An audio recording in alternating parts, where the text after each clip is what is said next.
الرحيم الحمد لله رب العالمين والصلاة والسلام على سيد الأشرف الأنبياء والمرسلين وعلى آله وأصحابه وأزواجه وذريته أجمعين. الصلاة والسلام عليك يا سيدي يا رسول الله. الصلاة والسلام عليك يا سيدي يا حبيب الله. الصلاة والسلام عليك يا سيدي يا شفيع المذنبين وعلى آلك وأصحابك يا سيدي يا رحمة للعالمين. Allah Rabbul Alameen has mentioned in the Holy Quran His wrath, His anger, His displeasure against those who seek to cause harm to Allah Rabbul Alameen and His most beloved Messenger Sallallahu Alaihi Wasallam. And who in this world can cause harm to Allah Subhanahu Wa Ta'ala? It is impossible. He is the creator. And the entire world, if we got together, it could not cause any single harm to Allah Subhanahu Wa Ta'ala. He is the most powerful. He is the Almighty. And He can get rid of this world, the entire creation, just the way He created it. All He has to say is kun, and it becomes. Be, and it becomes. He is the Almighty. But Allah Subhanahu Wa Ta'ala has used this phrase, yu'dhun Allah, those who cause harm to Allah Subhanahu Wa Ta'ala. And that harm is when you harm or seek to cause harm to the Messenger Sallallahu Alaihi Wasallam. When you say something which causes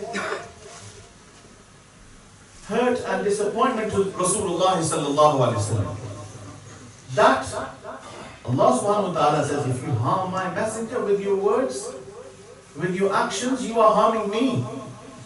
And what is the result of those who seek to cause harm to Allah and His Messenger? إِنَّ الَّذِينَ يُؤْذُونَ اللَّهَ وَرَسُولَهُ لَعْنَهُمُ اللَّهُ فِي الدُّنْيَا وَالْآخِرَةِ.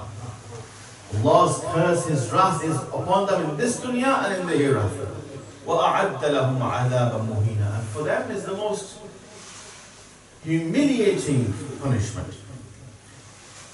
When Rasulullah Sallallahu Alaihi Wasallam, our noble master alayhi salatu wasalam, migrated to Madinatul Munawwara, he was faced with a new challenge, that some people who claimed to be Muslim were causing harm and were conspiring against Islam and the Messenger of Islam Sallallahu Alaihi Wasallam. The Munafiqeen was a new group. In Makkah al-Mukarramah there was the Kuffar, the non-believers, the Mushrikeen, the idol worshippers, and the enemies from whom Rasulullah Sallallahu Alaihi Wasallam migrated to Madinah al-Munawwara. But then he was faced with Munafiqeen. They would come in front of him, they would recite the kalima, they would pray behind him, yet they would conspire against Islam. And the leader of these people, Ra'isul Munafiqeen, was Abdullah bin Ubay. He was the leader of the Munafiqeen. Rasulullah Sallallahu Alaihi Wasallam knew that. But Allah Subhanahu Wa Ta'ala has sent His beloved Messenger as Rahmatul Lil Alameen to cover up the shortcomings and to cover up the defects and the sins of people. He does not expose people. Even though He knew that these were Munafiqeen, He did not point them out until Allah Subhanahu Wa Ta'ala gave the order and the instruction to say, these Munafiqeen can no longer take part in worship, they can no longer take part in prayer, they have to be excluded and expelled from Masjid al-Nabi and from Madinatul Munawwara. And eventually the order came. But Allah Subhanahu Wa Ta'ala, there's an entire surah, Surah Munafiqun, in the 29th parah of the Holy Quran, which addresses these Munafiqeen and what they were doing.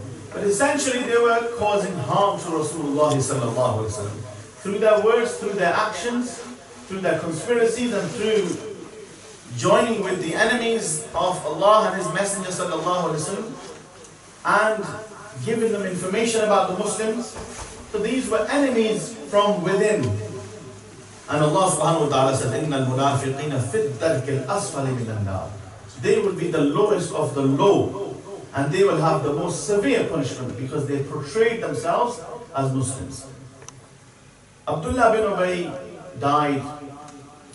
When he died, Rasulullah sallallahu alaihi wasallam, because he had portrayed to be a Muslim.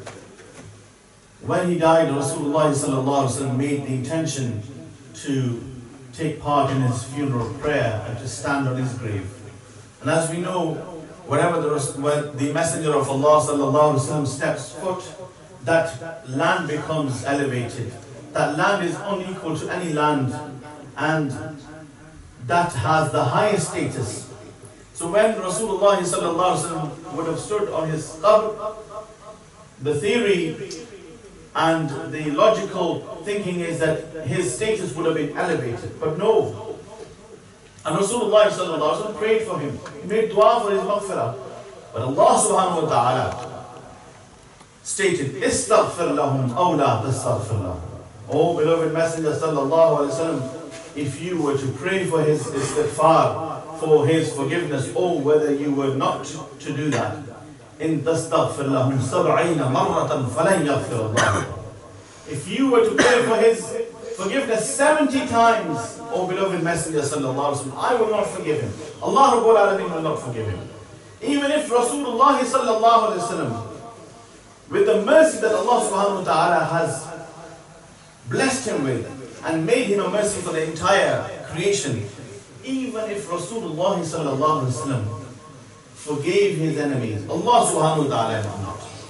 And Allah said He will not be forgiven. So those who use their tongue, who use their pen, who with their actions conspire against Islam, and in particular the Messenger of Islam, and commit blasphemy, they ought to know that Allah Rabbul Alameen will not forgive them in this world and in the hereafter.